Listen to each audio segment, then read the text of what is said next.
Hello, everybody, and welcome to today's show all about short term rentals. You've probably heard about them. You've probably heard different news with regards to short term rentals, but how do you actually buy them? And how do you maximize that cash flow and that profit? Today's guest is a maestro with regards to that, Mr. Erin Kavanaugh. Welcome. Thank you. Thank you. So tell everybody a little bit about yourself, first of all, and how you even got into real estate. Yeah, sure. Absolutely. So I've been a real estate agent since 2002. So it's been a little while. What is that? 22 years now. Mhm. Um, Started just as a regular agent, just working with buyers and sellers, neighborhoods, stuff that's around me. So what you find is most real estate agents do business in their local area. So they know the areas very well. They know the schools, the restaurants, commute times, things like that. So just sticking around in the business that we are and where we're located. Um, from there, I got involved with Rob Chavez and the Kaza Group through EXP Realty. And long and short of it is they have an investor background, investor focus. And so they Mhm. like to help people make money through real estate. And, so as we're part of that, we're learning all about real estate investing. And then all of a sudden, COVID comes along. And, at that point, it was pretty straightforward. People were looking for places to go. They Mhm. couldn't go on airplanes. And so locally, they were looking for areas where they had high speed internet that they could, visit their properties, get away from the cities, and, basically just stay private. Right. And through that, obviously everybody then started to rent the properties out. They started, thinking about how they can turn this into an investment because it started as a second home or something like that. And then here we are. What I love about being in a short-term rental business is really the architecture, the locations, the fun that's coming with it, right? Using it as a place where you can visit and vacation yourself, right? Yeah. So that to me is what the most fun is. And when you're in real estate, having fun is very important. you know? Absolutely, absolutely. And especially so, full disclosure to everybody who is watching, I also work for and with Rob Chavez and the team. So, yes, we are very investor focused, which is why our loans and what we do within Simply Funded, a lot of it is very investor focused as well. But going back to COVID, how Mhm. much of that also had to do with people were already familiar with Airbnb? And they were already familiar as consumers with this idea of short-term rentals. So it's just a matter of, like you said, lightning in a bottle. Yeah, it just needed a little push. I mean, this, Mhm. short-term rentals is not a new opportunity. And still to this day, a lot of the communities that are out there are now really putting down the rules and regulations against Airbnb or short-term rentals because they didn't have any before that nobody actually was doing it. So it's still a relatively new type of real estate investing, but at the Mhm. same time, not something so brand new that people don't know anything about it. I love the experience when it comes to that. So for me, if I travel, I always like to choose an Airbnb because while hotels are fine and they usually have a ton of amenities, having the ability to be in your own private space with your own private kitchen, reserving, excuse me, reserving somebody's home to stay, to me is a lot more relaxing. It's more relaxing, it's more comfortable. What I loved about it was being able to use the kitchen. So Right. I could go to Wegmans, stock Yep. up on all my favorite stuff, Right. and we travel in the car and it's no problem. We have all our favorite stuff when we get to the Airbnb on the other side. So That's right. That's some right. people may be confused as to what short-term rentals are versus medium-term rentals versus long-term rentals. Sure. Can you give people just a bit of a definition and explain the differences amongst those Absolutely. terms? Yeah. So a full-time rental is a property that you're going to rent on an annual basis, right? Mhm. So you're going to start with a property that's going to make you, about the general rules about 1% of the monthly So if your mortgage payment is $2,000, you want to be able to rent it for $2,000, Mhm. and make sure that you're covering your costs, right? So in a midterm rental, that's anything more than 30 days. I call this basically a month to month. And then short term is anything less than 30 days at a time.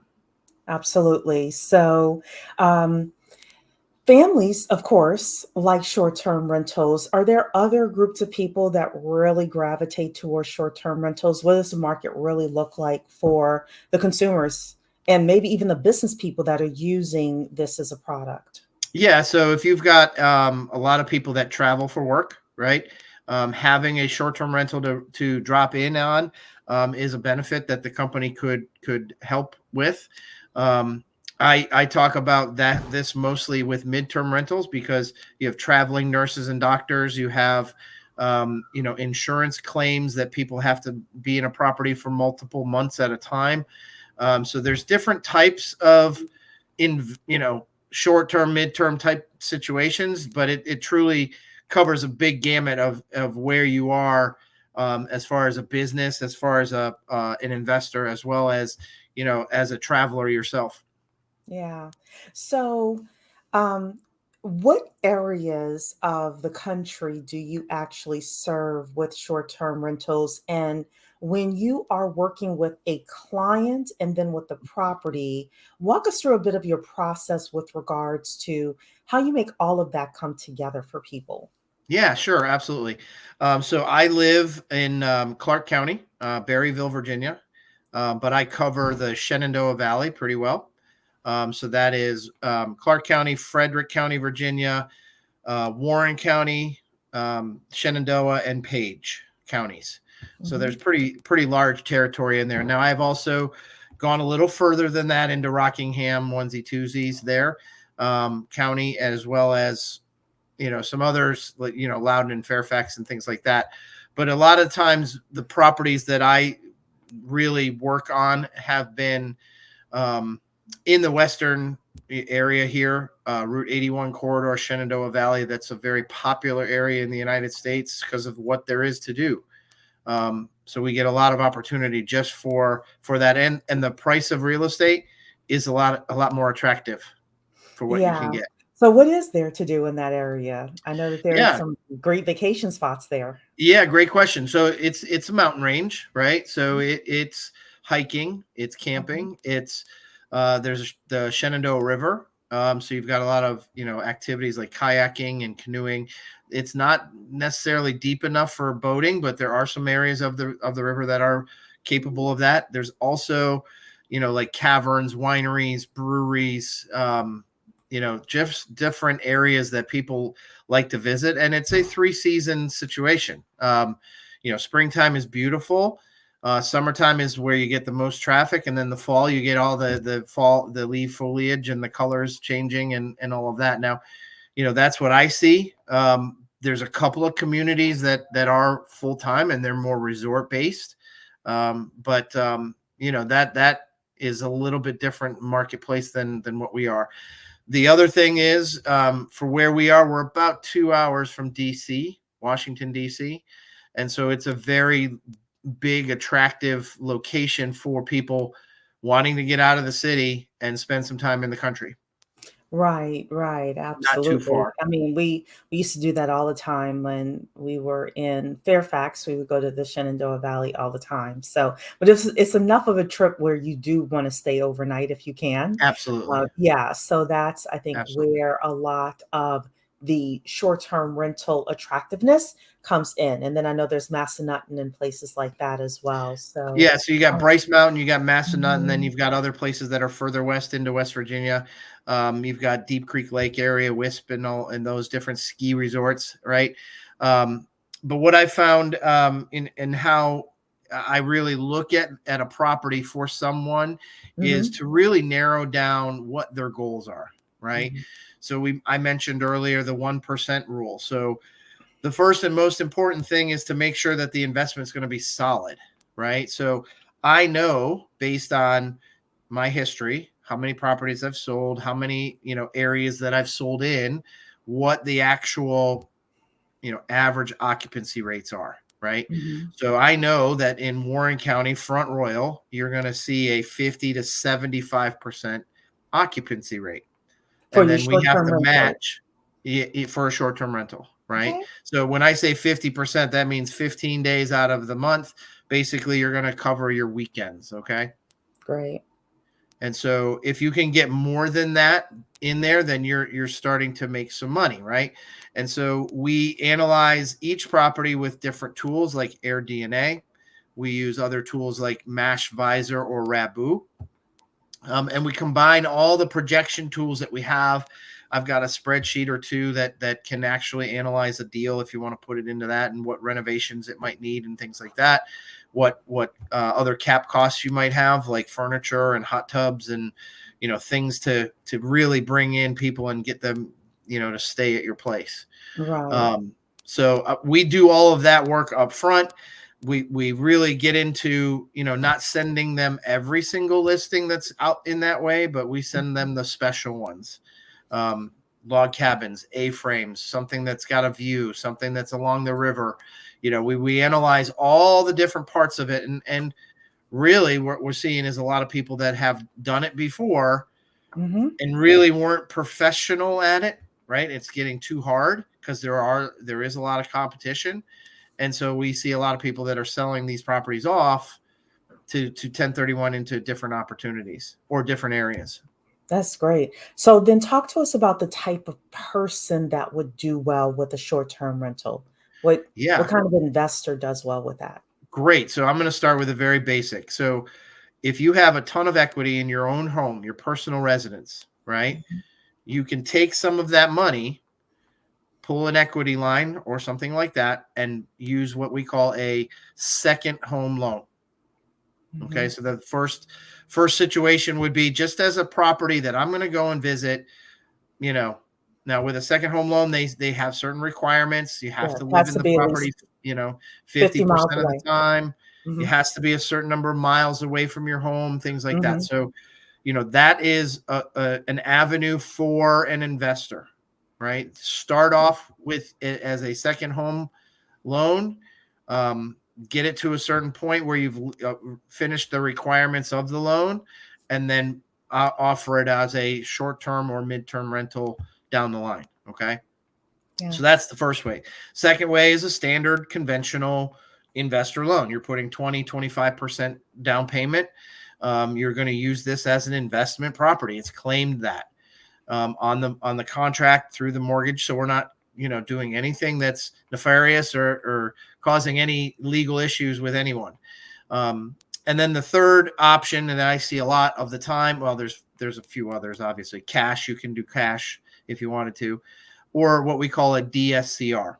Mhm. Now I don't know what the acronym stands for, It but I stands know for debt service coverage ratio. debt service coverage ratio. Okay, I'm going to Mhm. remember that. Yes. But basically, your monthly income is going to cover what the mortgage lender is going to require as far as your monthly payment would be, Yes. right? That is correct. And yeah, and so we have a relationship with Cheree purposefully, Mhm. because when you're dealing with this, a lot of times the person does not want their name on the property. They want to have some Mhm. anonymity and or insurance coverage. So they're Mhm. going to use an LLC or a business name that's going to help them protect their personal assets if something bad were to happen. And so, a lot of regular standard lenders don't want to deal with that, right? So Absolutely. dealing with somebody that's either got some, investor type backing, hard money loans, or obviously cash is not a finance situation, but it's certainly something that we run into with investors as well. Yeah, and we have refinanced people who have also bought it all cash and then wanted to refinance it at a different time. So we Yeah. are Simply Funded, able to do the second home loans if you need them. We are also able to do conventional loans for investors if you need them. And of course, we do the DSCR loans if you need them. So definitely coming to us. We love working with Erin as well as realtors around the nation who are helping people maximize the profitability of short term rentals because there are a lot of people who do not maximize the profits. There are a lot of people Right. who, don't do it right, quote unquote, right. So that's why I wanted to have Erin on here to talk with the community so that you would know what you're looking for in a property and then how to actually manage the property in a way where people are like, oh, I want to book that place. And then they Yeah. go to Yeah. that place and then they give you great reviews and then more people want to book Yeah. your property. So you have worked with a lot of people with regards to maximizing their profits. And I want to go back to one more thing. AirDNA, they call it the rentalizer. It will give you a forecast for what the short-term rental should make. But connecting with someone like Erin, who knows how to select and manage short-term rentals or can tell you how to manage them for maximum profit, you can easily beat those numbers.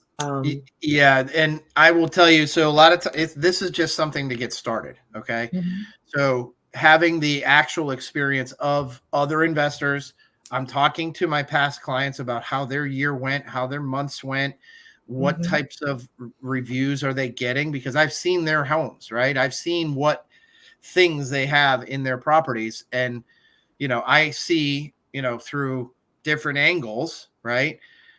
Multiple properties at the same time, not just mhm. what their own property could do. So I see what a competition is kind of looking like, right? Um, Whether or not it has a game room, does it have a pool table or a hot tub or a sauna, or does it have an EV charging station? Who knew that that was going to be something of value? But if you don't have one, you're out of luck. Number one, because there's a lot of people with a Tesla or other electric vehicles that would love to have that. Um, Also, allowing pets. This is a trial and error business. We have as a team, we have 2 Airbnbs ourselves, and we've gone through a year's worth of experience, and now we know what people love, especially in the area that we are. So, taking a step back, every area is different, right? So there are destinations, right? So those destinations like Orlando, where you have Disney, you have, you know, whatever theme parks there are, right? Those are usually a longer term stay, right? Outer Banks, that's a destination. You're going to stay at a longer period of time. Whereas Shenandoah Valley, because it's only 2 hours away from DC, the minimum would be a weekend, right? I don't necessarily. I mean, I know there are people that definitely get week-long stays, but it's more of the passing through, or just we're going to spend the weekend out our way. And so, like I said, it's just each area has a different fit flavor to it, right? So, if you're looking at Massanutten, for example, that might be a week-long stay because there are so many things to do. They have indoor water park, outdoor water park. They have zip lines. They have skiing. They have golf. They have restaurants. They have, there's just, go And it's karts, family animal parks. fun. There's days Yeah, and days worth of things to do, and you don't have to leave the resort. yeah, Whereas, you come to Shenandoah Valley and you go to the river one day, you go hiking another day, and then you're back to the game. So, right, right. it's so you start with, what does that look like, right? So Mhm. this is what our area can do, and these are the the average prices that you can get, right? And then these are the average nightly occupancy rates and things like that. So we start with all of those projections up front. Then once I send a list off to the client or the prospect. Now, I don't send every house on the planet to them, because there are some that are in HOAs. There are some that are in, certain areas that don't allow short-term rentals. Yeah, I also am only sending properties that I think that would be unique enough for somebody to stay in. yeah. But that So, can also get financed as well, unless the person has yeah, cash. that's Yeah, right. That's right. yeah. So, So, having an agent that's really focused in on the bare bones of what this business looks like is important, because yes, a regular agent can help you buy a property. Contracts are very similar, but knowing your projections in and out, it's a big deal. Knowing where to go, what to kind of look for when you're there.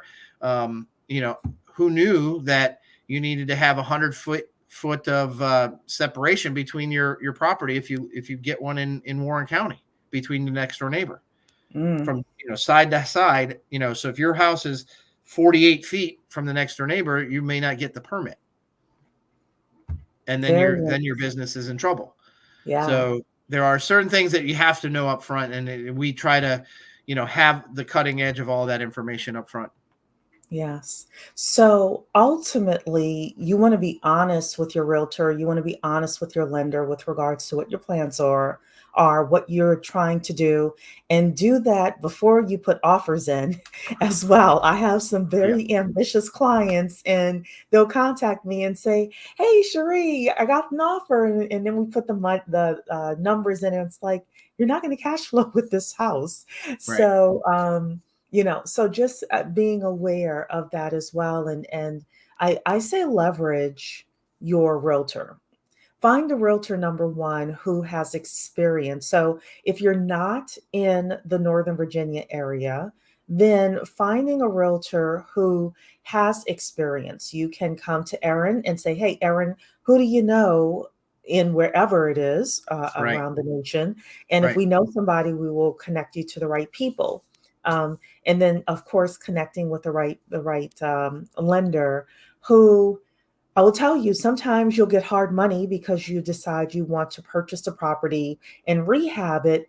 But if we cannot then refinance you within a year, you're going to end up in trouble. So if you tell me that that's what you want to do, you intend to do some massive renovations to this property, I will do the third and fourth set of calculations, make sure that you're going to be able to refinance that property and not have an issue. Yeah, and honestly, to give Cheree some very big props here, this is the reason why I use Cheree in most of my deals, is because she comes from an investor background mindset and knows exactly what we're doing when it comes to certain things. And so if you are able to say, "Hey, I want to buy a property and use the BRRRR method, buy it, renovate it, and refinance it," whatever that an acronym is, right? The honest answer is you have to be able to get it at a certain price, right? So, the properties that I see, some of them, I mean, we bought one that I thought was in 100% ready to rock and roll shape, and we still put in $45,000 worth of work. We added a hot tub pad. We added a fire pit spot. We put some stairs down from the deck to the fire pit area. We put new flooring in. We painted the whole house. There were things that I, would have been fine with overall, but at the end of the day, it was much better opportunity to get it done up front with other investors, right? So we have multiple investors in on this property. And so that's another way to handle it too, is, having partnerships. But if we weren't able to cash flow the way we wanted to, and again, we follow the, if you buy a property, so let's just use 300,000 as an example, the minimum on a 50% occupancy is that $3,000 a month. Okay, so that's my 1% rule on a 50% occupied property. Yeah. Right. So if I now know that this is averaging 50% occupancy, then we have to bring our rate up to make that number happen. So if it's 15 nights a week or a month, we need to be at $200 a month. Yeah. Or a night. Now, do you count just the mortgage, which is principal, interest, taxes, insurance? I'm looking at I don't look at the mortgage per se. I'm looking at the price of the house. You're looking at the price of the house. Okay. Right. And I'm using 50% occupancy. Okay. Okay. So that's not, that may, with the current interest rates, that may not cover the mortgage payment. Okay. Right. All right. But it's things, go ahead. There are things that you should do to get more occupancy. Right. So we're going to use other tools after you buy the property. We're going to use Instagram. We're going to use Facebook. We're going to market the property. We're going to have a Google page. We're going to have a Facebook page. We're going to do price labs for, dynamic pricing to make sure that we're, in line with what other properties are going for that particular and what they look like. Yeah. Right. If you have 5 homes on the same neighborhood and they're all very similar, what does yours offer that someone else does? So it's that gas station mentality, right? Yeah. We're not going to go cheaper necessarily. We're going to add more amenities so that we can increase the value of the property. Yeah. Yeah, absolutely. So how Now, do people if I will go ahead. tell you, on that same $300,000 property, if I can make $6,000 a month, then I You're know golden. I'm golden, Yeah. right? Yeah. So, last year on that one property that we bought, it was 300,000. We made $53,000. We were good, right? Could we have improved? Absolutely. There are things that we missed. There are things that we trial and error that we spent money on. There are, when you charge a cleaning fee, we were paying our cleaner the same fee.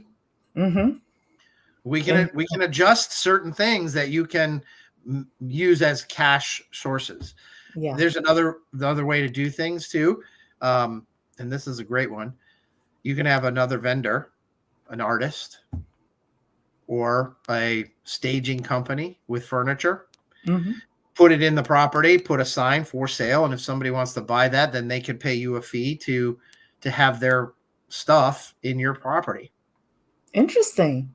Right. So, I see it all the time. I go to an Airbnb and there's a price tag on a piece of art on the wall. I love it. I'm like, oh, geez. And so I contact the owner. Yeah, that's for sale. It's $600. If you want it, take it with you. And then, and then she pays the artist a fee or whatever the case may be. And there you go. Wow. That is interesting. Very interesting. I just think that it's important, especially if you're a first-time investor or if you are a first-time short-term rental investor, to really connect yourself with Erin, even if you're not going to buy in his area, in his geographic area. Erin is a wealth of information, and it's so important for us as a community to be able to know who to go to in order to get really good, solid information, because the worst thing that we want to have is an underperforming investment. So yeah, I mean, you can always take that investment and do a 1031 exchange. Now, you don't want to lose money, right? So we want to make sure that we're maximizing the opportunity. So there are ways to help you get out of a property if it's not performing or if it's just too much, right? Because it's the hospitality business. It is what it is. Yeah. Right. So you are an investor, you're a numbers person, you're not really a marketing person. You still have to do some marketing. Yeah. You still have to get take somebody great photographs. You have to do all of the day-to-day operations. If something breaks, you have to be willing to take a phone call at 10 p.m. Or get a management company. Now, factoring in management company fees, right? So it could be anywhere from 5% all the way up to 25%. Yeah. I stayed at an Airbnb in Myrtle Beach. It was a 1-bed, 1-bath condo. It was really cheap, actually. It was $150 a night. It was very nice, right along the beach. But she was paying 25% to the building for each person that was staying in her property. Wow. It was absolutely insane. And I'm trying to calculate the numbers in my head.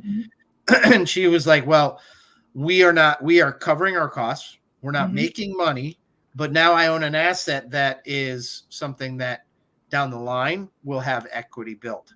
Right. Yeah, she's looking at appreciation. Different type of investment. I mean, you're playing the game that we are, right? But the investment is the length of time. And or something where your children can be passed down to, or like I said, you can go visit. You go visit for free. Yeah. Yep. So if you like to go to Myrtle Beach and you have a place to go for free, just reserve that week yourself, and know that you're not making money that week, but at the same time, don't have to spend it. You don't have to spend. Yeah, you don't have to spend hundreds of dollars to have your family lodge someplace. So yeah. Well, how do people get in touch with you, Erin, if they want to chat a little bit more? Great question. So I am a local real estate agent. You can find me on Facebook and Google, Erin Kavanaugh, the Kaza Group. My cell phone number, 703-431-8310 is the only number that I have out there. My email, Erin, ERIN, at thekazagroup.com, and that's CAZA.com. And if you have just questions, let me know. One other thing I forgot to mention, I'm listening to podcasts. I'm watching other companies. I'm watching what others are doing, and I'm learning. As investors, the best thing that you can do is learn from somebody that's doing it better than you, right? Yeah. So there's plenty of coaching programs out there right now. There are plenty of, platforms like Evolve and Vacasa that you can tap into and get information from, where, you can really learn how to do this business and make a lot of money. I have one client that he owns 15 properties and he makes over $150,000 a year just managing these properties. Mm-hmm. And he has 3 children, and each of them will get 5 or whatever the number is when he's ready to retire, and they'll have their own business to get started in. So it's just, Interesting. how you want to play the game. Yeah. I think it's a great business. And it is, what I didn't tell you is when I came out of college, I was a restaurant manager. It was hospitality business. I wanted to own a bar.